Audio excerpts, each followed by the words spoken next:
প্রতিবেশীকে উপবাস রেখে নিজে যদি পেট ভরে খায়, নবী মুস্তাফার ফরমান, তুমি আমার উম্মত হতে পারো নাই, তুমি আমার উম্মত হতে পারো নাই।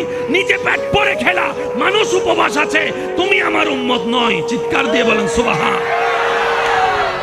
এই মনুষ্যত্বের শিক্ষার দরকার।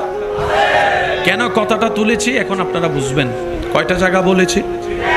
একটা বাহিরের, আমরা যত সার্টিফিকেট নিয়েছি সবগুলা কাগজে রেখেছি, যা দিয়ে সার্টিফিকেট নিয়েছি সবগুলা এখানে রেখেছিলাম।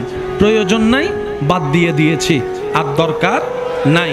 কিন্তু রাখা দরকার সব ভালো জ্ঞান এখানে। যুবকরা একটু মন খুলে বলো না সুবহানাল্লাহ। জ্ঞানের সেভ করার দরকার ছিল এখানে, করছি। ব্রেইনে সেভ করছি, করা দরকার ছিল